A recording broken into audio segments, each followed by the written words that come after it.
आदाब बनारस, सलाम बनारस, सुबह बनारस को पढ़ाओ। 90 मिनट तक चलने वाला फुटबॉल का रोमांचक खेल अपनी तेज गति, कौशल, रणनीति और अप्रत्याशित परिणामों के कारण करोड़ों लोगों के दिलों पर राज करता है। यही कारण है कि फुटबॉल आज केवल एक खेल नहीं बल्कि एक वैश्विक जुनून और जन आंदोलन बन चुका है।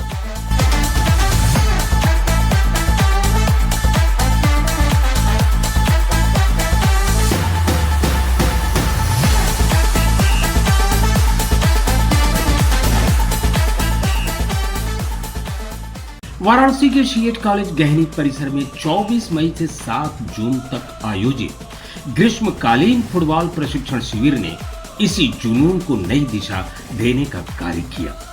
शिविर के समापन अवसर पर उत्तर प्रदेश फुटबॉल महासंघ के महासचिव मोहम्मद शाहिद ने इसे प्रदेश के सर्वश्रेष्ठ फुटबॉल प्रशिक्षण शिविरों में से एक बताया।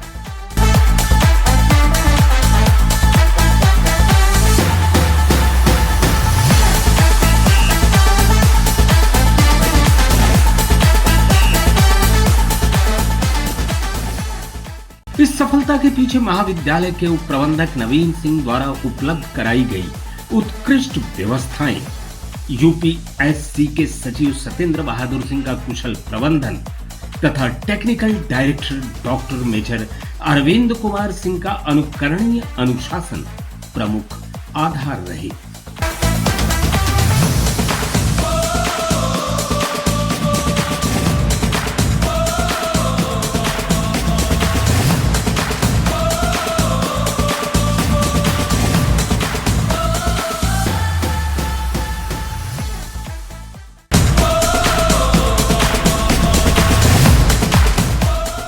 शिविर में पंजीकृत 146 युवा फुटबॉल खिलाड़ियों में 2 खिलाड़ी नेपाल के थे। 15 दिनों तक अनुशासित वातावरण में कठोर अभ्यास किया गया। इस दौरान इन प्रतिभागी फुटबॉलरों ने छोटे छोटे पास देना, खेल की संरचना बनाना, ड्रिबलिंग, सटीक शॉट लगाना, थ्रो इन की सही तकनीक तथा गोल पर अचूक निशाना साधने जैसी बारीकियां सीखी। यह प्रशिक्षण केवल तकनीकी दक्षता तक सीमित नहीं था बल्कि खिलाड़ियों में टीम भावना, आत्मविश्वास और खेल संस्कृति का भी विकास करता रहा।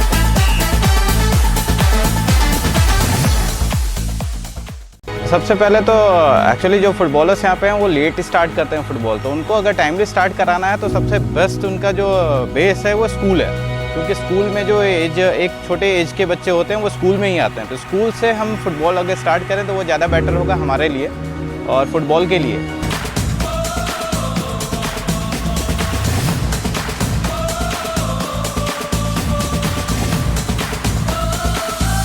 ड्रिल में बॉल पास है, ठीक है, बॉल पास का यूज करना है जिससे आप गोल मारने के आपके चांसेस क्या होंगे, डेवलप होंगे। क्या होंगे? क्या होंगे?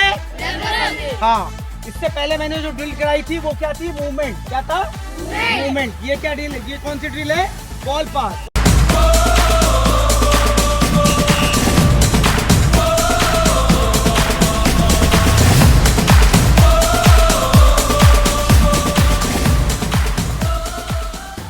वर्षा ने मैदान को जलमग्न कर दिया।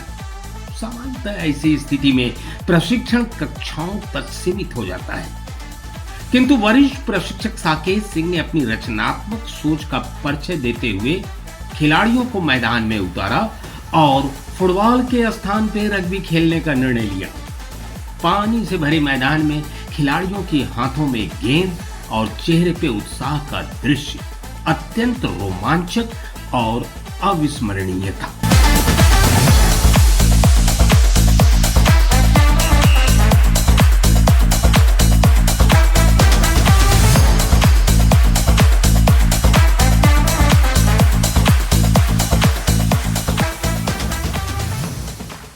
कठोर प्रशिक्षण के बीच खिलाड़ियों के मनोरंजन और मानसिक ताजगी का भी पूरा ध्यान रखा गया। इस उद्देश्य से सभी प्रतिभागियों को फैंटासिया वाटर पार्क ले जाया गया। प्रशिक्षकों की देखरेख में 146 खिलाड़ियों ने वहां भरपूर आनंद लिया। यह अनुभव उनके लिए केवल मनोरंजन नहीं बल्कि टीम प्रबंधन और आपसी सौहार्द को मजबूत करने का अवसर भी बना।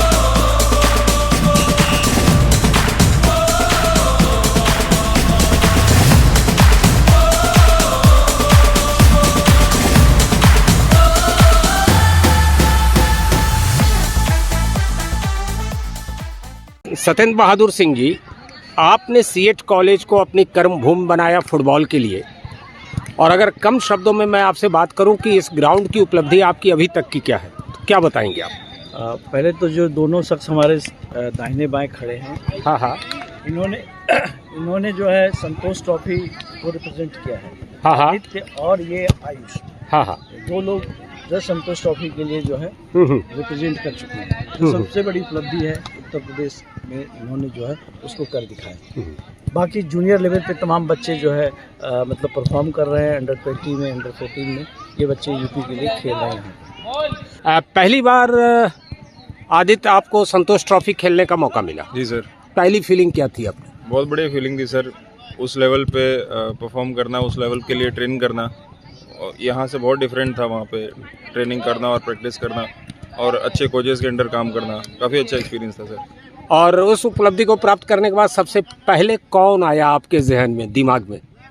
प्रभु मेरे गुरुजी सर जी ही आए दिमाग में, क्योंकि इन्हीं की बदौलत हम लोग वहाँ पे अच्छा कर पाए थे। हम एज अ मैनेजर भी गए थे सर हमारे वहाँ पे। जी।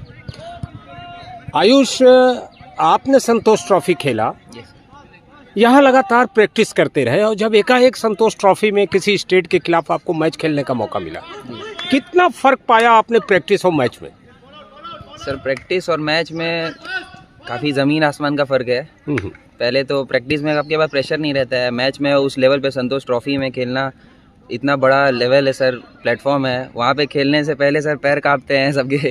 ग्राउंड में उतरने के बाद समझ में नहीं आता है, बॉल टचेस नहीं होती है। तो सर लेवल तो बहुत ऊपर है वो, और बहुत डिफरेंस है यहाँ से उससे। अच्छा, अंतिम सवाल मैं पूछूंगा, आपको क्या लगता है कि फुटबॉल में क्या बदलाव कर दिया जाए तो इंडियन फुटबॉल टीम दुनिया में पोजीशन बनाने की स्थिति में चली जाएगी? सर इसके लिए फुटबॉल में हम ये बदलाव कर सकते हैं कि जितने भी छोटे बच्चे हैं, पहले ग्रास रूट लेवल पे फुटबॉल पे काम करना बहुत ज़रूरी है। सत्येंद्र जी, आपको क्या लगता है क्या बदलाव होना चाहिए जिससे कि कम से कम एशियाई फुटबॉल में हम ऊपर जाएं?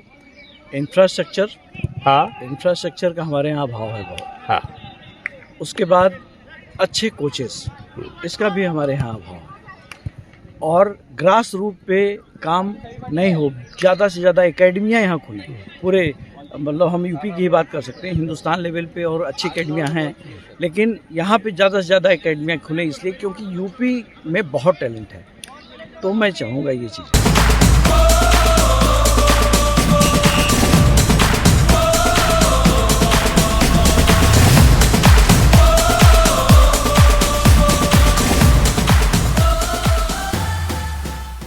7 जून को शिविर का समापन दिवस आया। इस अवसर पर मैत्रीपूर्ण मैचों का आयोजन, प्रमाण पत्र एवं पदक वितरण तथा खिलाड़ियों का सम्मान मुख्य आकर्षण रहे। 146 खिलाड़ियों के साथ बड़ी संख्या में अभिभावकों की उपस्थिति ने समारोह की गरिमा बढ़ाई। उत्तर प्रदेश फुटबॉल महासंघ के महासचिव मोहम्मद शाहिद विशेष अतिथि के रूप में उपस्थित रहे। सफलता की इस इमारत में कुछ ऐसे नाम भी हैं जो नींव के पत्थर की तरह कार्य करते रहे। आयुष, शोभित, पलक, प्रज्ञा, संतोष तथा सीएट कॉलेज के समस्त कर्मचारियों ने पर्दे के पीछे रहकर शिविर की सफलता में महत्वपूर्ण योगदान दिया।